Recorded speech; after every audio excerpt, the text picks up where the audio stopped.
আসসালামু আলাইকুম প্রিয় কৃষক ভাইরা, আমি কৃষিবিদ Mohammad Nizamuddin, autocrop care limited. আজকে আমরা আলোচনা করব ট্রুপার ব্যবহার করে কিভাবে ধানের ব্লাস্ট রোগ প্রতিরোধ এবং প্রতিকার পাওয়া যায় এই বিষয়ে আলোচনা করব। মূলত ধানের ব্লাস্ট রোগটা যে তিনটা স্টেজে সাধারণত হয়ে থাকে, সেটা পাতা অবস্থায় হতে পারে, তারপরে নোডের মধ্যে আক্রমণ করতে পারে এবং পেনিকেল বা শীষের মধ্যে এটা আক্রমণ করে থাকে।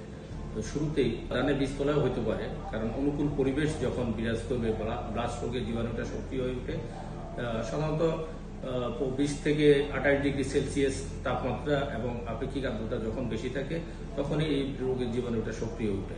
তখন আমরা যখনই কোনো এলাকায় অনুকূল পরিবেশ বিরাজ করবে ব্লাস্টের জন্য, তখনই প্রতিরোধক হিসাবে বা দুই একটা জমিতে যখন ব্লাস্ট দেখা দিবে, প্রতিরোধক হিসাবে অবশ্যই আমরা ট্রুপার ব্যবহার করব।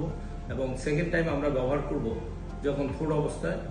আর থার্ড টাইম আমরা মূলত আমাদের যেটা শীষ ব্লাস্ট বা নেক ব্লাস্ট বা আমরা গাড় ভাঙা বলে থাকি, অনেক ক্ষেত্রে কৃষক ভাইরা আঞ্চলিক ভাষা বলে থাকেন, এটা হলো আমাদের জন্য সবচেয়ে গুরুত্বপূর্ণ। যখন শীষটা বের হবে বা থোড়টার একবার চূড়ান্ত পর্যায়ে আছে, কোনো জমির 5% শীষ বের হচ্ছে বা বের হবে, এই স্টেজে আমাদেরকে মূলত স্প্রে করতে হবে।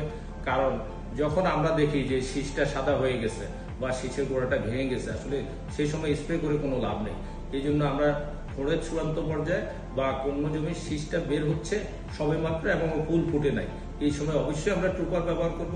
তাতে আমাদের শীষ ব্লাস্ট থেকে বা নেক ব্লাস্ট থেকে আমরা রক্ষা পাবো এবং ব্লাস্ট থেকে আপনাদের ফসলকে রক্ষা করা সহজ হবে।